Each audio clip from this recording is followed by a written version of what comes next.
तो हेलो बच्चों, स्वागत है आपका एक और नए वीडियो में। आज इस वीडियो में हम देखेंगे क्लास 12 के इम्पोर्टेंट क्वेश्चंस को जो हिस्ट्री के हैं और प्राचीन इतिहास के हैं। चलिए आज समझते हैं हम लोग इसके बारे में। ये आपके लिए इम्पोर्टेंट है 12th एग्ज़ाम के लिए, तो अच्छे से समझिएगा। पहला क्वेश्चन है, हड़प्पा सभ्यता की खोज किसने की थी? तो पहला क्वेश्चन है, हड़प्पा सभ्यता की खोज किसने की थी? तो हम जानते हैं कि हड़प्पा सभ्यता की खोज दयाराम साहनी ने 1920-21 में की थी।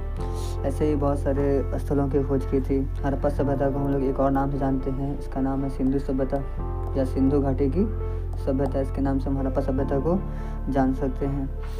और उसके बाद खोजा गया स्थल था हमारा मोहनजोदड़ो। तो सेकंड क्वेश्चन भी हमारा कि मोहनजोदड़ो किस नदी के किनारे है? तो मोहनजोदड़ो आपका सिंधु नदी के किनारे है। मिलती हड़प्पा सभ्यता एक बहुत बड़े स्थल में है, लगभग ये 12.5 लाख वर्ग किलोमीटर के क्षेत्र में यह फैला हुआ है। तो इसके सिंधु के जितनी भी सहायक नदियाँ हैं और इसके अगल बगल की जो नदियाँ हैं उसके आसपास ये पूरा सभ्यता की बस्तियाँ पाई गई हैं। तो आगे हम लोग देखते हैं और इसके बारे में समझते हैं।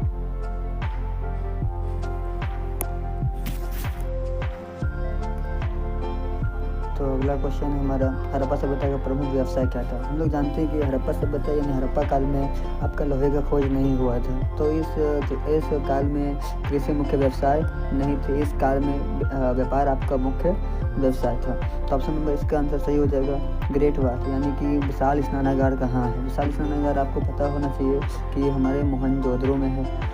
मोहनजोदड़ो का जो अर्थ होता है वो होता है मृतकों का टीला। ये भी कभी कभी पूछा जाता है, मृतकों का टीला, ये भी कभी कभी पूछा जाता है। आगे हम लोग देखते हैं, हड़प्पा सभ्यता के लोग किस धातु से परिचित नहीं थे? अभी मैंने बताया है कि आपका हड़प्पा सभ्यता के लोग लोहे से परिचित नहीं थे। तो ऋग्वैदिक काल में मुख्य देवता कौन थे? तो इसका हो जाएगा आपका ऑप्शन नंबर सी, इंद्र। इसका हो जाएगा इंद्र। सभा और समिति किस काल की संस्थाएं थी? तो ये ऋग्वैदिक कालीन संस्थाएं थी। बाद में उत्तर वैदिक काल में भी ये जिंदा थी, लेकिन सभा और समिति का जो ये था महत्व था वो कम हो चुका था।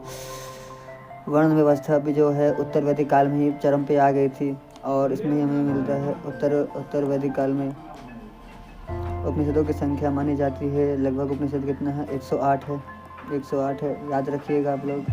तो वेद आपका हो जाएगा 4, उपनिषद हो जाएगा आपका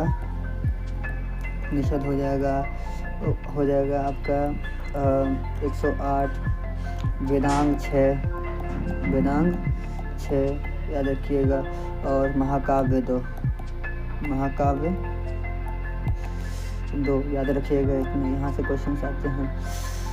आगे देखते हैं हम लोग, महाजनपदों की संख्या कितनी थी? तो हम लोग जान सकते हैं कि महाजनपदों की संख्या 16 है, जो हमें जैन धर्म और बौद्ध धर्म के ग्रंथों से मिलती है। जैन धर्म के भगवती सूत्र से मिलती है और बौद्ध धर्म के अंगुत्तर निकाय से मिलती है। चलिए, तो बिंबिसार किस वंश का था? बिंबिसार हमारे प्रथम वंश, अगर देखा जाए तो ये हमारे भारत का प्रथम वंश हर्यक वंश से संबंधित था। उसका संस्थापक भी बिंबिसार था। सिकंदर भारत कब आया था? तो ये 326 ईसा पूर्व सिकंदर भारत आया था।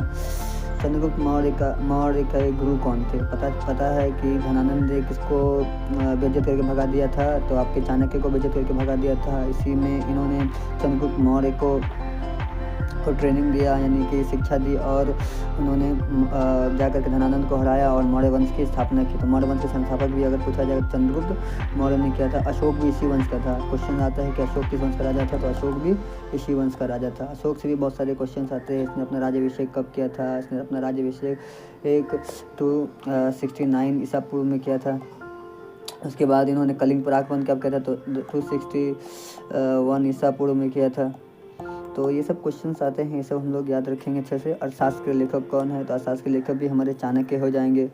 अशोक का राज्य चिन्ह कहाँ से लिया गया? तो ये हमारे सारनाथ से लिया गया है, बिहार के सारनाथ से लिया गया है हमारा अशोक का राज्य चिन्ह, जो अशोक स्तंभ हम लोग आज देख पाते हैं। तो थैंक यू बच्चों, आगे के लिए इतना काफ़ी है। और ऐसे ही मैं शॉर्ट्स वीडियोस डालता रहूँगा आप लोग के लिए, एग्ज़ाम के लिए बहुत ज़रूरी होगा। अगर आप लोग चाहेंगे इसका स्क्रीनशॉट लेने के लिए तो स्क्रीनशॉट इसका ले सकते हैं आप लोग। रोक के स्क्रीनशॉट ले लीजिएगा। और कोई क्वेश्चन होगा तो कमेंट में बोल दीजिए।